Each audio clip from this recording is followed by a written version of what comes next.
I'm with Deputy Green, the Minister for Housing, and today we're going to talk about the subject which is hardly ever spoken about, is the housing for people without housing qualifications. How many are there, people without housing qualifications in Jersey, Deputy? Frankly, I haven't a clue how many there are, but I know it's a significant number of people without housing qualifications, but it's not something that we keep records of. I could sort of pluck a figure out the end. I'm not going to do that. The mission statement of the states and all sorts of other promises say the promise is to adequately house the entire population. How can you leave out those without non-qualifications, which, from my information, has been consistently at least 10,000 working adults for many, many years? Certainly, in the past, they have been forgotten. I've got no doubts about that. We do not intend to leave them out under the reform of housing, although I have to say a lot of my work is advertised and publicised on the social housing side of things. My strapline, if you like, is housing for all, and that includes the unqualified. You would have been at the workshop the other day, I think it was Tuesday evening, where Health put forward some new standards. Fully in support of those new standards. It's a shame there wasn't more people there, but of course we both know that not many people knew it was on. I'm fully in support of those new standards, but it needs to form part of the strategic housing unit work, along with the social housing work and the affordable housing work, and fall under the new proposed regulator. Of course, all that is subject to the states accepting my proposition. Well, there's a huge package of issues about those things, decent standard of homes, because it will affect whatever the social sector is, whoever runs it, whether it's Housing Trust or the new association as it's planned currently. They're all going to be liable to provide decent housing accommodation, and they're all going to be liable, as far as I can make, to these standards which the Health Department was proposing, and even, I suspect, porta cabins and such like, which are clearly never going to comply with a decent standard of accommodation, will fall under this new regime. Now, any living accommodation will fall under the regime. Do you think there's some dreadful accommodation for all sorts of people. They don't have to be non-qualified, but especially for the non-qualified, because they have the least choice. Can that really, porta cabins and such like, can that really be dealt with? It's not improvable, is it? I don't think, my own view, that porta cabins probably are improvable to the sufficient standard. Having said that, of course, we know in the UK that there are some very good mobile type home things, but actually I want to see a proper strategy for all housing for the unqualified, and Health has started to set the standard, but of course it's all very well setting a standard. You have to then make sure that that standard is adhered to. And sorry, you were about to say something. Well, I was just going to say there were things like prefabs built after the war which were temporary homes in the last 15 years, and there are still some surviving and still lived in reasonably happily, as far as I know, in the United Kingdom, and there are means of temporary accommodation for seasonal workers, agriculture and so on, caravan, but it is only for a few weeks. Now we've got porta cabins and such like, which are supposed to be temporary structures, seasonal structures really, and people are living in them year after year after year, and as far as I can make out, nobody's properly even inspecting them. You're right, because this is the crazy setup that we have at the present time, is that some of that part of it comes under Health, and they're starting to work on it now.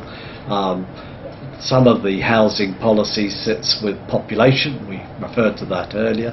Some of the housing policy sits with planning, and some of the housing policy, predominantly actually the social housing, sits with housing. And I'm both regulator and service provider, which is an unacceptable situation. We will put ourselves, if the states accept my 4 principles in the Housing Transformation Programme, we will put ourselves in a much better position. The Strategic Housing Unit will coordinate all housing policy. Always, at that meeting it was Health, but there wasn't even a Health Minister or Assistant Minister there to promote it. It tells me they're not really serious about it. I don't know whether they were serious about it, whether they knew it was on or not, because it wasn't very well advertised. I don't know. What I do know is that I think it's appropriate for environmental health, or health protection and promotion as they're called these days, to police the standards and to advise on the standards. But I think the Strategic Housing Unit should actually be the one that actually finally sets the standards, and the regulator that I'm proposing regulates those standards, You may independent of the states. You're not of the health department, but the person who was being suggested at that meeting, who was partly presented, was Val Cameron, I think her name is, who's an officer at the health department. But it was suggested that it was her instigation that legislation was brought in. And I heard on the radio this morning that she had some other legislation about something else that it was also her instigation. It just wonders what the politicians are doing in that department. I can't comment on that because I don't know what the process was for getting there. What I do know is that this legislation is needed. There's no doubt about that. But I want it to be part of a coordinated... Well, the coordination is absolutely integral. They were talking about firemen sometimes report substandard accommodation, GPs sometimes report substandard accommodation. Yeah. Well, it was just so fragmented, it was just hopelessly inadequate. Funnily enough, what came up at the meeting from the public were some concerns about standards, but I think I heard more about tenancy agreements, or the lack of them, and more about deposits not being returned than I heard about standards, although all three are very important and need to be done. Because it's not only people without qualifications who live at the bottom end of the housing. The substandard is available for everybody, but unfortunately it shouldn't be available to anybody, should it? It should not be. No. But to get rid of it, it's a way of life in Jersey. The housing law's been with us since 1949, but it wasn't designed to get rid of substandard accommodation. The housing law has a rather strange purpose of preventing further aggravation of the housing shortage, and it patently has not done it, has it? What purpose do you think the housing law since 1949? Any useful purpose is done? Well, what we've tried to do is to control the population by controlling where people live, and that is because of all the lack of border controls that we can have because of, I'm told, I'm not an expert on this, the EEC rules. Now, if we're going to control the population by where people live, there has to be, and I'm not sure that is right actually, but let's just say we are going to do that, there has to be a minimum standard of accommodation for everybody, an absolute minimum, and that minimum mustn't be set at the lowest level. That minimum must be set at what ordinary people would expect to live in today. But there's two judgments, and I referred to one of the judgments at that health meeting, was the Tones judgment, that if a person has privacy, if they have a proper standard, security of tenure, and they're living in lodgings, they've created a tenancy and it's probably illegal. Now this health law is going to overcome that, because privacy and security of tenure are part of the essential ingredients of proper living accommodation. That will be there, but also it overlaps with the residential tenancy law. Indeed it does. That we're going to be discussing in the States fairly soon. We're coming back with a Appointed Day Act, and so the residential tenancy law will allow people in the unqualified sector for the first time to have legally binding tenancy agreements. And also the other thing that came up, I forgot to mention in the meeting, but you would know, you were there, was periods of notice where people have been evicted not because they've done anything wrong, but because the landlord wants that accommodation for perhaps a member of the family who's hit a problem. Those ingredients, and I'm delighted to hear them, and if they ever actually come in and have teeth, that's the end of the non-qualified resident sector, isn't it, Virgie? That's the beginning of the end, isn't it? Yes, probably is, but it will set the everybody who has their own front door, but be it qualified or not, will have to have a residential tenancy agreement, and that will set out minimum things like periods of notice, who they pay the rent to, condition reports, deposits. I'm working on, and very closely will follow that with the regulations around the deposit scheme, which will be held by an independent third party. But we've heard, for example, in the employment sector, the smaller employers especially, are screaming at the impositions about employment law, how they want them relaxed, they don't like employment tribunals. Now this idea that landlords will have to improve their own houses to accommodate lodgers and such like, it's not going to go down too well, is it? Well look, there are, you know this, there are good landlords, there are bad landlords. There are good tenants, there are bad tenants. And with this legislation coming in, the good landlords will become stronger, and the bad landlords will drop out. They will have no choice. Even under existing law, the housing department, the housing minister, has no responsibility to house anybody. Now that isn't going to change. Nobody's going to have a sudden responsibility to house anybody under all the legislation which is being proposed. So anybody's a bit too wide. I don't have responsibility to house everybody. I think you said anybody, and I don't want to be pedantic. I do have those that meet the very tight criteria at the moment, and I want to widen that criteria. But is it a response? You haven't got a responsibility. They can apply to you, and you can house them if you've got the stock. But you have, in local governments in the UK, local authorities in the UK, they are obliged to house people, and if they have to book them into a hotel, they have to book them into a hotel. Currently, if the people meet the criteria, they can apply for me, and if I haven't got stock, they go on the waiting list. You're correct in that. What we need to do is to increase supply, and I'm working very hard on that with the council and ministers. One of the reasons there is not an adequate supply has been the fact, in my view, that residentially non-qualified people have been paying rents to landlords, £100 a week, £130 a week. That's the sort of figure they're paying now for renting a room.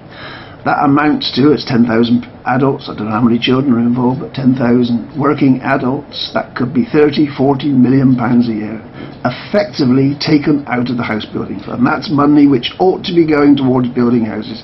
Those people could pay proper rent, they could be buying property, and it would be providing accommodation not just for themselves, but for everybody. This is why we need affordable schemes, and because those schemes will only apply, those affordable to purchase schemes will only apply to people that are residentially qualified, and we could have a whole debate over whether that's right or wrong, but that's where we are at the moment. But we need those affordable schemes. I've got tenants even whose conditions, they've managed to get good jobs, they've improved themselves, maybe their son and daughters are working now, and they find themselves in a better position at the present time to when they entered housing. But I don't have a viable alternative to offer them, so they continue to occupy social housing. What we need to have, they're too old by now for the traditional mortgage lending. We need to have some real viable options to offer these people. And you must remember that it's all very well throwing one's arms up in horror and say, well, if they're earning as a family, and I say as a family, but stress it, if they're earning 40,000 a year, they should house themselves. Because when the daughter and the son leave home, or it might be two sons and two daughters, or whatever it might be, when they leave home, those people will be down below the threshold again for the requirement for social housing. So we're going to keep moving people around. No, we need a proper, sustainable plan that supports people right through their life. Anti-discrimination legislation is promised. It's being kept at a very distance. I mean, nobody's very keen to embrace it, and it's going to come in very, very slowly. But there is already a human rights convention. There are all sorts of things which apply. Nobody's very keen to apply them to social housing. But do you think the system, as is, could stand up to scrutiny? Well, I'm told it does. I'm not comfortable about some parts of it, but I'm told it does. The discrimination is fairly blatant. I mean, even within the qualified sector, this 25-year rule, the 50-year age group for married couples, these are discriminatory rules which my own view is they don't stand up to scrutiny. I'm not comfortable about some of those. I think that does need to be relaxed, and I've said to you before, I could change that today. I could call an officer into my room today and sign a ministerial decision changing it. Why don't you do it? I know why. Utterly dishonest, because all I would do is increase the waiting list. There's no chance any of those people would ever be housed. So I need to work on that. But what's interesting, and this is where perhaps I need a little bit more advice, because I'm not an expert on these things. I'm the minister that sets the policy. What is interesting is that the UK now are looking at actually making the age 25 to qualify for social housing. And it's having quite a lot of resistance over there. I'm sure it is, and I'm not sure that it's right actually, but it is interesting. But this is rather like the non-qualified sector. By sort of ignoring them, sort of hiding them away, it's lessening the impact. It's for the general public to keep them content. The problem isn't as bad as we think, but it is much worse than we think. The problem is as bad as we think. I know what we need about 1,000 homes today.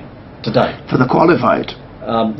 Probably, no, I don't, not just for the qualified, for the unqualified as well. But we need them. Well, how can the unqualified be on your housing list? They won't be. When I'm talking about what we need, I'm talking about what the island needs, not what I need. What I need to meet my waiting list today is probably about 400 homes, but the island needs about 1,000 homes to increase the supply, to improve the standards, and to adequately house all of our community. This I fell out with the statisticians, the stats department of the States, because their figures for the island plan came out before the census, and I said, look, let's wait until the census is out and then we can do a proper housing strategy under the island plan. They refused. They went on and produced the island plan, and now the chickens are coming out to root. We're desperately looking for sites to build even accommodation for the known housing qualified or those who are likely to qualify. Well, I don't know that we're desperately looking for sites, because I think there's some fairly obvious sites that should have been passed as part of the island plan, but that's something that will be coming back to the States fairly soon.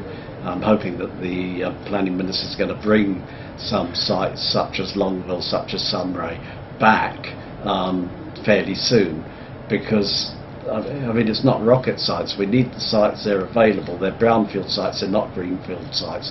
And we can have a whole argument over what makes a brownfield and a greenfield, but they're brownfield sites. But just as important for me, the real expert on sites, the independent inspectors that looked at the island plan and advised the minister, said these two sites particularly, we need more than these two, but these two sites particularly were the best sites for developing affordable social housing on the island, and yet they never made it through the island plan. Well, I appealed to the two inspectors, the experts in the UK, and they were sympathetic to my views on the non-qualified and said they ought to be recognised and provision ought to be made for them. That they get merest mention under the island plan as it was revised. It's a disgraceful omission as far as I'm concerned, and I think it's not only an omission, and it's not only a psychological one, it's a practical one, because as I've said before, that's funding which is actually removed effectively from house building. 10,000 working adults, that's a fifth of the working population effectively excluded from the housing market. What sort of a bonkers system is that? I know, we need to change it. We are changing it. I'm working very hard to change it. And although actually, currently, it doesn't actually fall under my area of responsibility. This is a crazy system. If you wanted to design a dysfunctional system that didn't work, you'd split the four aspects of housing into four different departments. It's crazy. Well, we know the planning officer wants to get the planning minister wants to get his hands on housing, but this tragedy, the further tragedy, is there won't be a housing minister shortly. It's going to be absorbed, and things like the housing law, I don't know what's going to happen to those. I think there will, well, housing law has already been taken away from the housing minister under the control of work and housing law, and I actually opposed that and said it should stay with the housing minister, but the states felt differently. The states voted to take it away from the housing minister. Then as a fallback went for the social security minister, and the states decided that the social security minister. So that's already been taken away. That's already been determined. There's nothing we But they're looking at a housing minister who got an assistant minister status under the chief... Possibly a minister with more than one, because if we reduce the number of states members, we're going to have to. Although we keep talking about whether we need a children's minister and foreign affairs minister and that's not the Justice Department Justice Minister. That's we keep right. talking about all that. So actually you can see that growing, but actually if you're going to reduce the number of states members, you need to reduce the number of ministers. And I think that can be achieved actually, if ministers do what ministers are supposed to do, and that is set policy and keep themselves out of the nitty-gritty of operational work. If ministers set policy and drive forward initiatives to improve standards, but not try and do it, try and manage the situation, then I think it is possible to have a minister that has responsibility. Bailiff Creel, in a judgment which everybody's ignored, said that the housing law should not be used to attempt to control immigration. It should be using for housing the population and nothing else. That was the famous BBC case about 1980. That judgment has been ignored, and it's now being made even worse now because they've got these extraordinary laws, and they're talking about immigration controls and inspectors going around, white van man, ID cards with photographs on. They're clamouring to control all these aspects of the population, but they're not clamouring to provide the decent accommodation for non-quals. Well, I'm clamouring to provide decent accommodation, but I'm also clamouring not to make the situation worse by when we've got 2,000 plus people unemployed, and it is very much plus unemployed, by allowing people to come into the island and take some of that work away. So of course we're going to have regimes that will prevent that, but anybody legitimately in the island and working has the right to be housed adequately. Now whether that be, as it will currently be, in the unqualified sector because they haven't got their residential qualifications, right, that's where we are. But that unqualified sector needs to be of a good standard. I won't press you any further, but the unemployed level in Jersey is serious for Jersey, but it's nothing like anywhere else in Europe, and Europe is suffering much more Absolutely, badly. absolutely, but we don't want to. Everybody is trying to look after their own at the moment, and I think that's absolutely right. Any final word of hope for us on this? On which one? On the My non-quals, the 10,000 the non-quals untouchables. Well, the non-quals can rest assured they will have, generally, it won't apply to lodging houses, but generally they will have tenancy agreements, they will have proper deposit schemes. I'm about to, when the tenancy agreement goes through the states, the residential tenancy law, the first thing I'll do, and I'm going to try and do it on the same day, is sign an order making it illegal to add costs onto the cost of electricity. I'm hoping to do that on the same day. When I came to Jersey in 1966, people were complaining about that then, and they're still complaining about it now. Well, I've dealt with it. Hopefully, I haven't done it yet, but hopefully I would have dealt with it in my short time as Minister. I'll go one step further on the electricity and say that also I intend to give tenants the right, by appointment, to view their meter, because sometimes the meters are locked away where they can't see them. Now, ideally, the meter would be in every tenant's flat, or they'd have their own cupboard for the meter. That may not be practical, but I think every tenant should have the legal right to see their meter by agreement, and that will be part of the order as well.